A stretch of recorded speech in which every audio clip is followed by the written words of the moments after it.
kita sudah tuntas selesai. Kita masuk pada surah yang baru, Al-Ghasyiyah. Ini surah yang sering dibaca oleh Nabi pada saat hari raya Idul Fitri ataupun Idul Adha. Jadi surah yang dilazimkan Nabi baca pada saat Idul Fitri adalah surah Sabbihis, ya, surah Al-A'la, Sabbihis marabbikal a'la, sama surah Al-Ghasyiyah, hal ataka hadithul ghasyiyah. Maka imam-imam banyak yang melazimkan, ya, membiasakan Idul Fitri itu yang dibaca surah Al-Ghasyiyah dan surah Al-A'la. Kita coba kita kaji apa yang ada di dalam surah ini, yang mudah-mudahan ini menjadi pelajaran penting buat hidup kita. Bismillahirrahmanirrahim.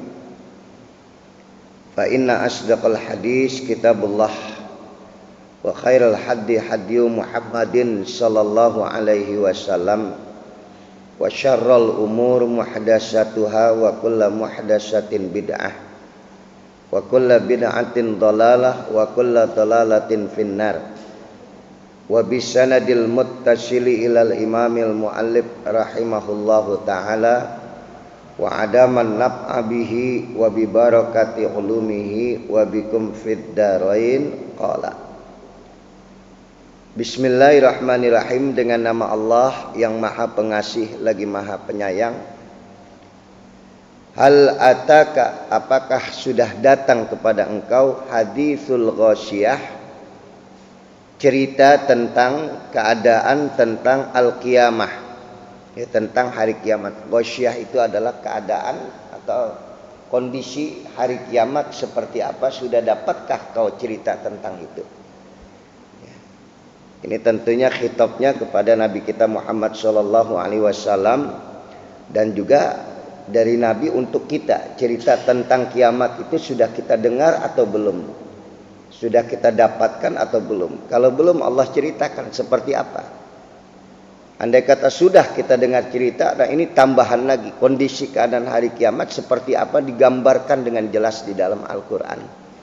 Ya, supaya kita lebih waspada, kita lebih hati-hati lagi dalam hidup, karena nanti akan datang di mana waktu kita akan berhenti dari kehidupan dunia dan kemudian kita akan kembali kepada kehidupan akhirat, ya, yang dimana kehidupan itu tidak akan ada kematian lagi sesudahnya, dan tidak ada lagi kehidupan yang abadi. Tidak ada kematian. Kalau ada kematian tentunya ada kehidupan berikutnya. Maka cerita tentang hari kiamat ini dalam Al-Quran selalu berulang-ulang. Waqiah, ya, banyak itu surah-surah tentang hari kiamat. Maka detail sekali Allah menerangkan kondisi keadaan nanti manusia pada hari kiamat akan seperti apa. Maka ditanya di sini, Allah bertanya, ya tentunya ketika Allah bertanya agar kita tahu, ya. Hal aiqad ataka hadithul ghasyiyah. Sudahkah datang kepada engkau hadithul ghasyiyah, yaitu cerita tentang al-qiyamah. Li'annaha taghsyal khalaik bi ahwaliha. Karena pada saat itu manusia akan sibuk dengan segala macam urusan-urusannya. Sehingga digambarkan dalam hadis lain oleh Nabi kita Muhammad sallallahu alaihi wasallam, bagaimana ketika kiamat itu tiba, itu manusia merasakan nggak ada kedahsyatan yang sangat luar biasa yang dia rasakan melainkan saat itu. Kita bisa bayangkan tanda-tandanya ini sudah muncul, Pak. Ya, tentang hari kiamat, bahwa kita sudah di ujung daripada kehidupan di dunia ini, yang nanti akan datang hari kiamat, dan manusia yang beriman saat hari kiamat itu tiba, dia tidak akan ada di dunia ini. Ya, mereka akan sudah diwafatkan dulu oleh Allah. Ya, dan kemudian Allah kirim angin, maka angin yang dingin tadi itu akan mencabut ruh orang-orang yang beriman. Dimanapun dia berada, selama masih ada iman di hatinya, dia akan mengalami kematian. Dan nanti yang tinggal pada saat hari kiamat adalah kufar, hanya orang-orang kafir. Mereka merasakan bahwa 3 hari mereka tidak mendapatkan matahari. Jam 7 pagi mereka melihat masih dalam keadaan gelap. Kemudian jam 12 siang pun masih dalam keadaan gelap. Dan mereka bertanya, fenomena apa ini yang terjadi? Bumi menjadi apa ini? Kenapa tidak muncul matahari? Dan kemudian hari esoknya berulang sama sampai hari yang ketiga. Dan kemudian hari yang keempat muncullah matahari. Akan tetapi bukan pada tempat biasanya dia terbit. Dia akan terbit dari arah mana? Barat. Mereka mengatakan ini cuma fenomena alam. Tapi orang yang sadar bahwa ini adalah hari kiamat, mereka mencari mushola, mereka mencari masjid, mereka mencari Al-Quran. Tetapi ketika mereka menemukan Al-Quran, saat itu sudah tinggal mushaf saja tanpa ada tulisan sama sekali. Allah sudah angkat semuanya. Dan disitulah akhir daripada kehidupan manusia di dunia ini. Ya. Pada saat hari kiamat tiba, pada saat itulah manusia kemudian digiring oleh Allah, yaitu ke tempat yang sangat lebih dahsyat lagi, itu mahsyar. Ya, padang mahsyar. Yuhsyarul mar'u ma'aman ahabba. Nanti pada saat manusia dibangkitkan pada hari kiamat, ya setelah hari kiamat tentunya ada hari berikutnya, yaitu hari kebangkitan atau hari mahsyar, di mana nanti orang-orang yang sudah wafat meninggal dunia dihidupkan kembali oleh Allah, dibangkitkan kembali oleh Allah. Dari mulai awal manusia sampai pada akhir manusia yang mati hari kiamat itu dibangkitkan pada saat di padang mahsyar. Dan kondisinya saat itu dalam keadaan apa? Uratan hufatan. Mereka dalam keadaan telanjang bulat dan telanjang kaki. Tidak ada selembar benang pun yang menempel di badannya. Ini ditanya oleh Sayyidatina Aisyah. Ya Rasulullah, kalau kondisi manusia dibangkitkan di mahsyar saat hari kiamat tiba, sudah selesai hari kiamat, kemudian mahsyar, apakah kami tidak malu ya Rasulullah? Kami dibangkitkan dalam keadaan telanjang. Kata Nabi, apa yang digambarkan di sini, hari itu kalian sibuk dengan urusan kalian. Kalian tidak punya kesempatan yanduru ba'duhum ba'do. Kalian tidak punya kesempatan untuk melihat kiri kanan kalian yang dalam keadaan telanjang, tidak. Kalian akan sibuk dengan urusan kalian, mempertanggungjawabkan apa yang pernah diberikan oleh Allah kesempatan hidup di dunia ini. Baru kemudian Allah pisahkanlah antara orang yang beriman dengan orang kafir, dan Allah tutupi aurat orang-orang yang beriman, dan kemudian barulah awal pemeriksaan dilakukan terhadap manusia. Nah, di sini digambarkan, kita lihat. Pada saat hari kiamat, wujuhu yauma idzin nasibah. Pada saat itulah manusia, wajah-wajah mereka nasibah dzata nasabin wa ta'bin bisalasil wal aghlal. Ada manusia pada saat hari kiamat ketika dibangkitkan, mereka dalam keadaan kepayahan. Wajah mereka merunduk penuh dengan kepayahan, kesia-siaan hidup yang Allah berikan waktu di dunia. Itu akan kelihatan wujuh jamak ya. Wajhun itu muka. Jadi wajah-wajah orang-orang yang kepayahan itu akan terlihat, yang penuh dengan penyesalan. Ya, kenapa Allah memberikan kesempatan dia tidak manfaatkan waktu hidup di dunia? Tidak ada bekal kebaikan yang dia bawa. Maka digambarkan wujuhu yauma idzin khasyiah amilatun nasibah, di mana amal-amal perbuatan yang mereka lakukan waktu di dunia menjadi sia-sia. Kepayahan yang mereka lakukan menjadi sia-sia, wajah yang merunduk, khasyiah. Ya, di situ digambarkan wujuhu yauma idzin khasyiah. Wajah mereka betul-betul zalilah, yang merunduk, dia nggak bisa bangkit Pak wajahnya, nggak bisa menengadahkan wajahnya. Ya, ada lagi dalam ayat lain digambarkan ada yang cerah wajahnya, kemudian ada yang betul-betul dalam kegelisahan yang sangat. Di sini digambarkan khasyiah itu merunduk, amilatun nasibah. Amal-amal yang mereka lakukan itu menjadi sia-sia, kepayahan yang tidak ada artinya.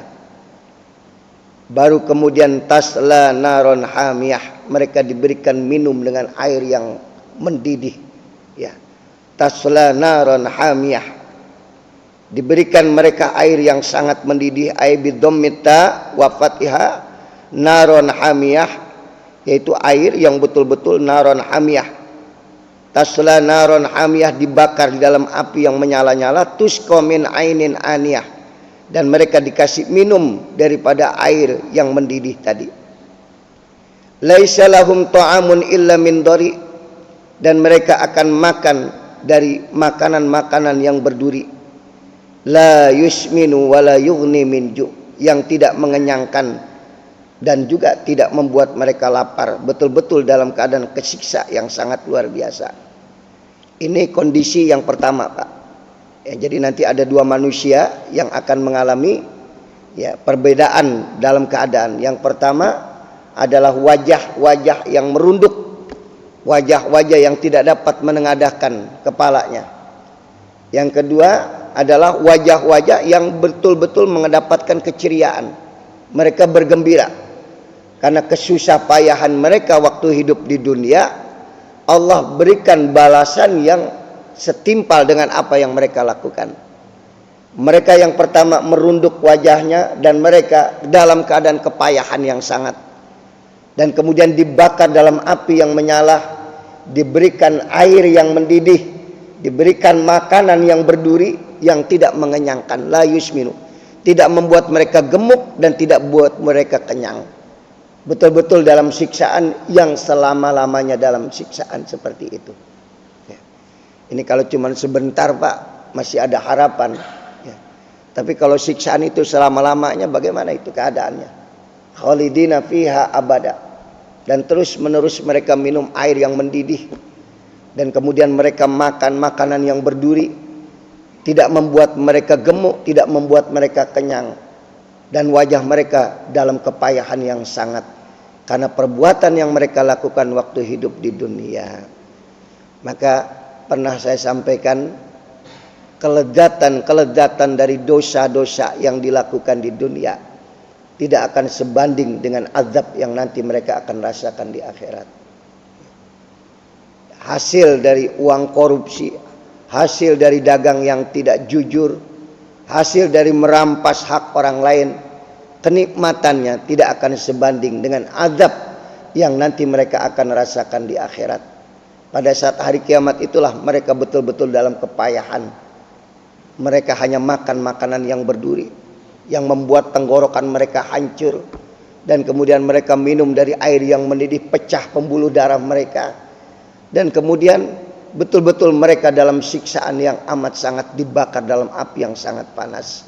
Dan itu khalidina fiha abada, selama-lamanya. Ini yang pertama. Yang kedua, ada lagi wujuhu yauma idzin naimah. Pada saat hari kiamat tiba, ada wajah-wajah yang mereka dalam keadaan cerah, ceria. Lisa'iha radiyah, maka mereka ridha dengan apa yang mereka usahakan waktu hidup di dunia. Sa'yun, usaha mereka, seperti Bapak hari ini usaha untuk bisa hadir ke majelis, usaha untuk bisa sholat subuh berjamaah.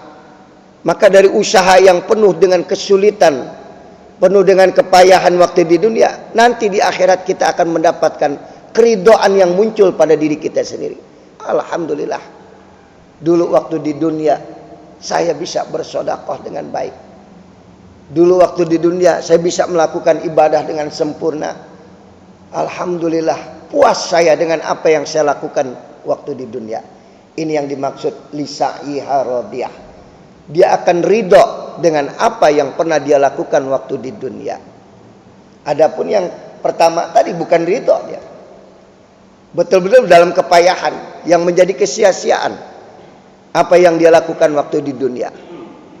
Tapi orang-orang yang bersusah payah untuk menuju jalan akhirat, maka nanti kepayahan itu dia ridho. Lisa'iha radiyah. Ya. Kan saya pernah terangkan, Pak, arti ridho itu apa? Puas. Itu ya. Di luar ekspektasi yang dia pikirkan, itu yang dikatakan ridho. Di mana apa yang dia dapatkan ganjaran dari upayanya waktu di dunia, ibadahnya, usahanya waktu di dunia, saat Allah memberikan ganjaran, dia mendapatkan keridhaan yang sangat. Alhamdulillah. Dulu saya masih ingat nasihat kiai, nasihat ustadz, nasihat guru. Saya harus melakukan ini hidup di dunia. Hari ini saya redha dengan upaya saya, usaha saya waktu di dunia. Lisa'iha radiyah fi jannatin aliyah. Dia berada di dalam surga yang sangat tinggi. Jadi ternyata digambarkan dalam tafsir, Pak, surga itu juga nanti seperti gedung-gedung yang tinggi. Dia akan ada di gedung yang paling tinggi. Artinya gedung itu bukan milik bersama, milik dia sendiri. Ada yang mendapatkan luasnya surga itu seluas satu kampung ada. Karena luasnya langit dengan bumi nggak bisa dibandingkan. Nggak ada apa-apanya bumi dibandingkan dengan luasnya langit. Wasi'at samawati wal ardh. Ya. Maka nanti mereka akan ada di dalam surga yang paling tinggi. Karena surga juga bertingkat-tingkat. Ya. Ada berapa tingkat surga, Pak? 100, Pak. Bukan 700. Jarak antara satu tingkat dengan tingkat yang satu antara langit dan bumi. Jadi bukan seperti apartemen yang digambarkan oleh Rasulullah bahwa surga itu ada 100 tingkat, jarak antara satu tingkat dengan tingkat yang satu itu jaraknya antara langit dan bumi. Jadi nggak seperti apartemen kita masih bisa ngelihat teman kita ada di mana. Kalau nanti betul-betul jaraknya itu begitu jauh, bisa nggak silaturahim Ustadz? Bisa. Ya. Kita ingin ada di surga yang keberkah. Berapa ingin nengok saudara kita yang mungkin kita dengar ada di sana? Ya mungkin seperti yang ada di film-film kita lihat. Ya. Tahu-tahu tiba-tiba kita sudah ada di sana. Ini di luar daripada nalar pikiran kita. Dan kita harus yakini, percaya itu. Ya, ada 100 tingkat. Nah yang paling tinggi itu adalah surga Firdaus. Ilahi lastuli firdausi ahla. Di atas itu adalah arasnya Allah. Ini kira-kira Jamal Ikhwan tingkat berapa ini, Pak? Pak, kalau 100 tingkat kira-kira Jamal Ikhwan tingkat berapa ini? Ya, dapat surga aja udah cukup banget ya kalau buat kita ya. Mudah-mudahan insya Allah jangan sampai tersiksa kena daripada api neraka. Fi jannatin aliyah. Mereka ada di dalam surga yang sangat tinggi. La tasmahu fiha lagiyah. Mereka tidak akan mendengar omongan yang sia-sia. La tasmahu fiha lagiyah. Bazar-bazar nggak ada, Pak, nanti. Omongan yang sia-sia, omongan yang penuh dengan berita-berita bohong itu kita nggak dengarkan. Yang kita dengar adalah omongan yang menyejukkan, yang enak, penuh dengan kenikmatan. La tasma'u fiha lagiyah. Mereka tidak akan mendengarkan omongan yang sia-sia. Fiha ainun jariyah. Di dalam surga ada mata-mata air yang mengalir. Jadi di mana saja kita akan menemukan mata air tadi. Digambarkan, Masya Allah, kita kalau ada di puncak saja, Pak, ngelihat sungai yang mengalir kemudian keluar mata air, indahnya luar biasa. Apa yang kamu lihat di dunia tidak sebanding dengan apa yang nanti kau akan rasakan di akhirat. Di dalam surga akan mengalir mata-mata air yang menyejukkan matamu. Fiha thururum marfu'ah. Mereka ada di dipan-dipan yang ditinggikan. Ya, jadi mereka ada dipan. Ya, itu digambarkan dalam ayat yang lain. Muttaqi'ina muttaqabilin. Ya, itu dalam surah Waqiah digambarkan. Nanti ada dipan yang bertahtakan terbuat dari emas dan mutiara. Kemudian suami istri yang masuk ke dalam surga.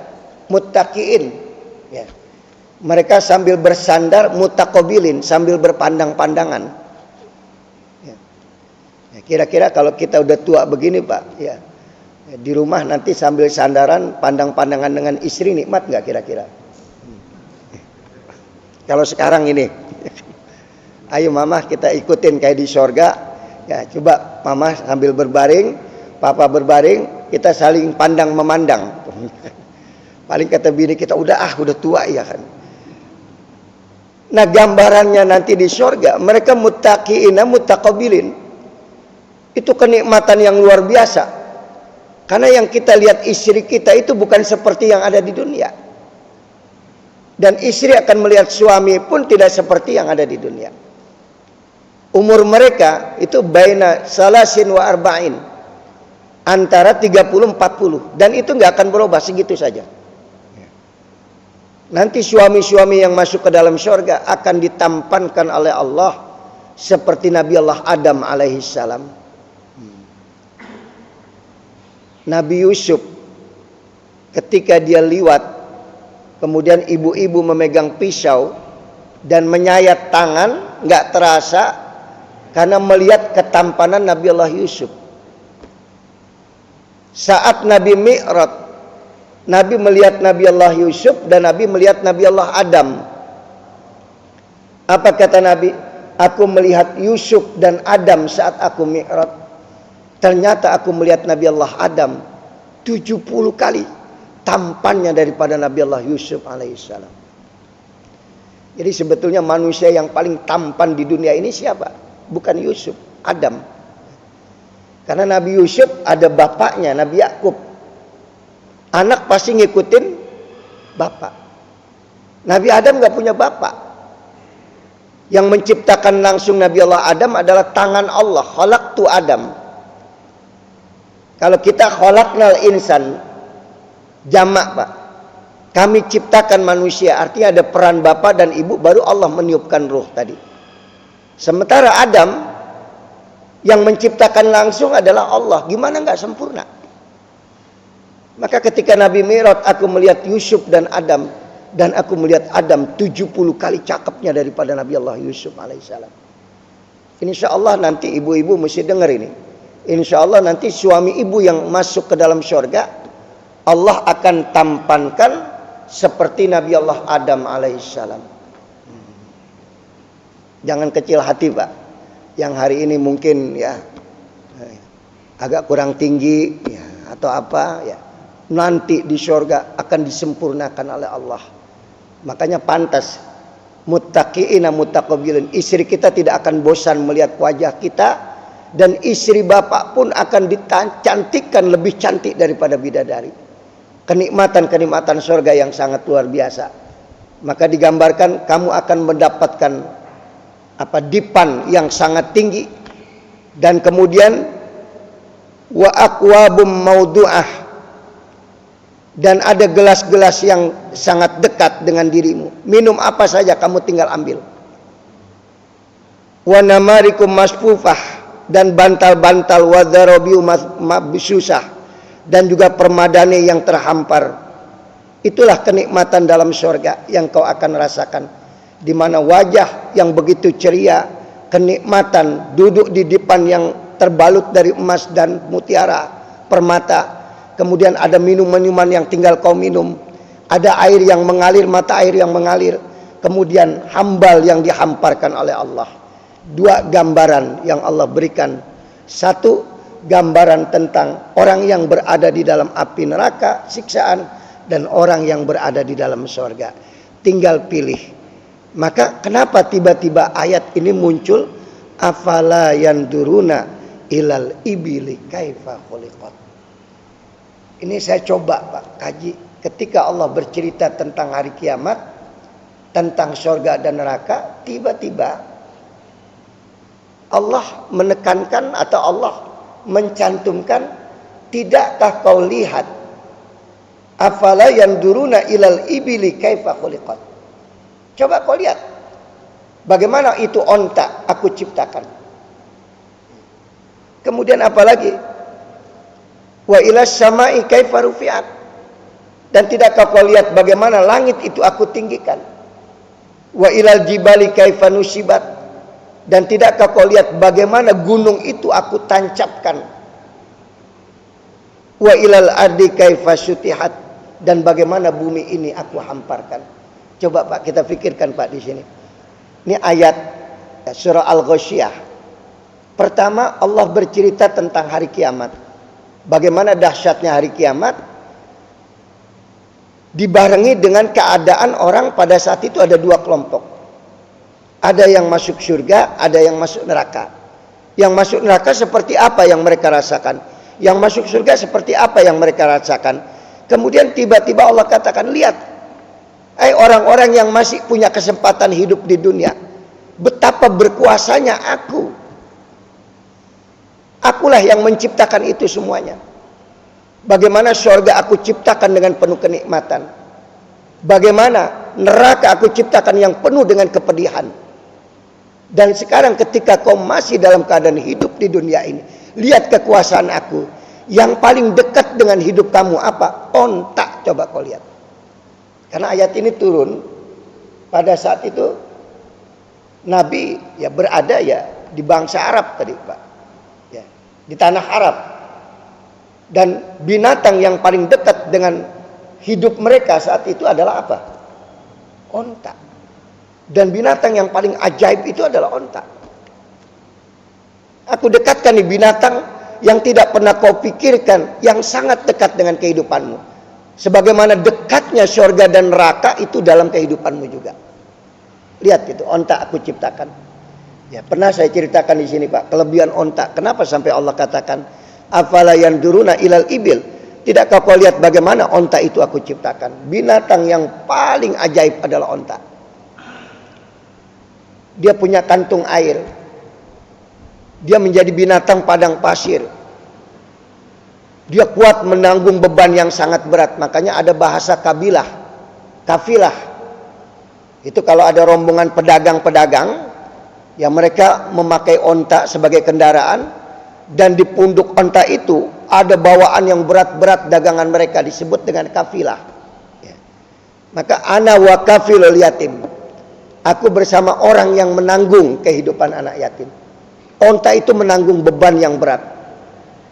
Akan tetapi dia tidak pernah membuat susah untuk memeliharanya tadi. Dikasih minum, dia bisa minum untuk jangka waktu 2 bulan, dia tidak minum lagi. Jadi onta kalau sekali minum, Pak, itu bisa untuk 2 bulan. Karena dia punya apa tadi? Kantong air. Dalam perang Ibil, Nabi kehabisan air, maka onta-onta yang ada itu disembelih oleh Nabi, dan kemudian airnya diambil. Dan itu air yang ada dalam perut onta steril, Pak, tidak bercampur dengan kotoran. Dia sekali minum untuk persediaan 2 bulan. Makanya kata Nabi, wala tashrab kal ba'ir, jangan kamu minum seperti minumnya onta.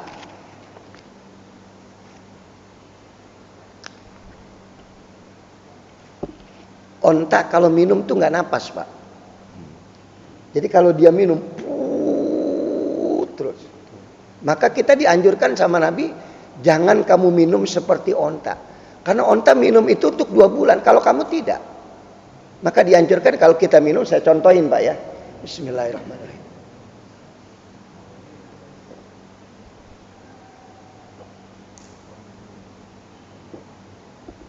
Usahakan kalau kita minum itu 3 kali teguk, 3 kali napas. Bismillahirrahmanirrahim. Angkat lagi 3 kali. Jangan sekaligus seperti minumnya onta tadi. Karena itu tidak baik untuk pencernaan kita, untuk ginjal kita. Ya. Sama seperti minum sambil apa? Berdiri. Itu yang akan merusak ginjal. Dianjurkan kita oleh Nabi untuk sehat tadi, jangan kau ikuti onta. Onta itu beda. Dia bisa menyimpan air untuk persediaan 2 bulan. Dan binatang yang paling pasrah dekat dengan kehidupan manusia adalah onta. Waktu disembelih, itu tidak perlu 4 orang 5 orang untuk menyembelih onta. Cukup 1 orang saja. Saya ngelihat dengan mata saya sendiri. Waktu haji, kebetulan ibu saya beli onta. Kamu beli onta di Jabal Kurban, kamu lihat disembelihnya. Saya bawa nama. Kemudian saya beli onta berapa ribu rial. Kemudian dimasukkan nama tadi ke punduknya, ke lehernya. Kemudian dituntun onta tadi. Itu kurang lebih ada 10 ekor onta dijajarkan, diikat kakinya. Itu yang menyembelih cuma 1 orang. Hanya dengan pisau kecil. Kemudian takbir, bismillah, Allahu Akbar, Allahu Akbar, Allahu Akbar. Itu yang menyembelih onta itu cukup gini aja, Pak. Cuman ujungnya saja leher. Nggak sampai 10 menit, itu darah ngucur dan onta jatuh. Itu saya melihat dengan mata saya sendiri. Binatang yang paling pasrah untuk disembelih adalah onta. Itu kekuasaan Allah. Kita kambing saja berapa orang kita mesti pegang, Pak. Apalagi sapi. Kemarin Idul Adha, kebetulan ada yang ngirim limusin. Itu hampir 10 orang mental, Pak, semuanya. Ketika dia merontak, loncat semua 10 orang. Ada 3 orang itu sampai terluka tadi. Saking besarnya limusin tadi. Tapi onta yang begitu besar, cukup kakinya saja diikat dan dia pasrah saat disembelih. Lihat, afala yanduruna ilal ibili kaifa khuliqat. Dan satu lagi kelebihan onta, dia bisa mencium air dalam jarak 10 mil. Jadi bau air itu ada di mana air itu berada, 10 mil itu kurang lebih berapa kilo itu. Dia bisa cium baunya air. Maka onta itu cukup dilepas saja di tengah padang pasir. Dia akan mencari sumber air. Dia akan mencari adanya air di mana 10 mil dia bisa cium. Maka Allah sampai lihat apa? Allah sampai ingatkan, coba dengan kekuasaan yang aku berikan, yang aku miliki. Afala yanduruna ilal ibili kaifa khuliqat. Tidakkah kau lihat bagaimana onta itu aku ciptakan? Wa ilas samai kaifa rufi'at. Dan tidakkah kau lihat wa ilas samai kaifa rufi'at, bagaimana langit itu aku tinggikan tanpa kau lihat tiangnya. Aku tinggikan langit tadi. Wa ilal jibali kaifa nusibat, dan bagaimana gunung itu aku jadikan fondasi buat bumi, aku tancapkan. Masih ingat cerita saya, Pak, ketika Allah menjadikan bumi, kemudian bumi bergerak tidak beraturan. Kemudian malaikat bertanya, ya Rabb, bagaimana mungkin manusia akan kuat tinggal di bumi yang bumi ini bergerak tidak beraturan? Dia bergerak ke timur, ke selatan, ke utara, ke barat. Allah katakan, aku belum selesai. Allah menciptakan seluruh jagat raya dalam jangka waktu 6 hari. Sittati ayam. Kemudian selesai bumi itu diciptakan, Allah menciptakan gunung. Dan gunung itu ditancapkan ke bumi. Dan bumi menjadi tenang. Sampai malaikat bertanya, ya Rabb, begitu hebatnya gunung. Ketika kau ciptakan dia menjadi bumi, bumi menjadi tenang. Ada nggak yang lebih hebat dari gunung? Ada, kata Allah. Aku ciptakan besi. Bagaimana gedung-gedung tinggi ditopang dengan besi. Dia kuat. Ada nggak yang lebih hebat dari besi, ya Allah? Kata malaikat, ada. Aku ciptakan api, kata Allah. Api bisa meruntuhkan gedung-gedung yang tinggi, Pak, yang ditopang dengan besi. Ada nggak yang lebih hebat dari api? Kata malaikat, ada. Aku ciptakan air. Bagaimana ketika tsunami datang, Pak, dan orang-orang yang sombong selesai hanya dengan air. Wa aghraqna ala fir'aun. Kami tenggelamkan Fir'aun yang mengaku dirinya Tuhan hanya dengan air saja. Dan bagaimana bumi habis semua manusia dari zaman Nabi Adam sampai zaman Nabi Nuh, yang tinggal hanya di kapal saja, Pak. Cuma 80 orang manusia yang hidup. Peradaban habis hanya dengan air. 1 tahun bumi nggak kelihatan daratan. Selesai hanya dengan air. Makanya tanda-tanda murka Allah pun adalah air. Ketika air sudah tidak bersahabat dengan manusia, itulah tanda-tanda Allah sedang murka. Dan awal kehidupan adalah dengan air. Malaikat tanya, ada nggak yang lebih hebat dari air? Ada, aku ciptakan angin. Tidak ada gelombang tanpa angin, Pak. Bagaimana kekuatan angin? Pesawat dia bisa terbang karena ada tekanan angin. Ada nggak yang lebih hebat dari angin? Allah katakan, setelah ini nggak ada lagi. Apa? Aku ciptakan doa. Kalau api butuh waktu, angin butuh waktu, air butuh waktu. Tapi doa, dia tidak terikat dengan dimensi waktu. Hari ini kita berdoa buat orang-orang tua kita yang berbeda alam, dia akan sampai doa tadi. Hari ini kita berdoa kepada saudara kita di benua lain, di negara lain, dia tidak perlu waktu. Doa itu akan langsung segera sampai. Maka itulah yang terakhir aku ciptakan. Bahkan sampai kata Nabi, la yaruddul qadar illa doa. Sampai takdir tidak akan berubah kecuali hanya dengan kekuatan doa. Maka sekali lagi, Allah jadikan bumi itu sebagai pondasi buat, Allah jadikan gunung menjadi pondasi buat bumi. Sekarang gunung gimana, Pak? Udah banyak yang meletus. Ya. Kita lihat dari mulai Semeru. Kemudian nanti dia akan WA-an lagi tuh Pak ke teman-temannya yang lain. Dan ketika hari kiamat tiba, gunung itu akan berbarengan keluar dari dasarnya tadi Pak. Seperti kapas yang dihembuskan. Dan bumi menjadi rata. Itulah tanda-tanda datangnya hari kiamat. Dan langit yang aku ciptakan yang begitu tinggi akan runtuh. Ini kaitan tadi. Kenapa? Ketika Allah berbicara tentang surga dan neraka, tiba-tiba Allah berbicara tentang kekuasaannya. Bagaimana gunung aku ciptakan, bagaimana langit aku tinggikan, semuanya nanti akan habis runtuh ketika hari kiamat tiba. Wa ilal ardi kaifa sutihat, dan bagaimana bumi itu aku hamparkan. Saat ini bumi yang kau diami, aku berikan keteduhan untuk dirimu. Aku hamparkan. Dia tidak terlalu keras. Dia tidak terlalu lunak. Sehingga kamu bisa hidup di bumi ini. Kalau dia terlalu keras, maka tidak ada kehidupan di bumi ini. Tidak ada air yang memancar. Tidak ada pohon-pohonan. Kalau terlalu lunak juga tidak bisa ditempati. Dan bumi ini dihamparkan untuk didiami oleh manusia. Itulah gambaran yang terkait ketika Allah bercerita tentang surga dan neraka, kemudian tiba-tiba Allah bercerita tentang onta dan ciptaan-ciptaannya yang semuanya nanti akan habis binasa setelah kiamat tiba. Sampai di sini dulu, nanti kita lanjutkan. Fadzakir innama anta mudzakir. Maka ingatkan kepada mereka Muhammad, dan kau hanya sebagai pengingat saja. Silakan.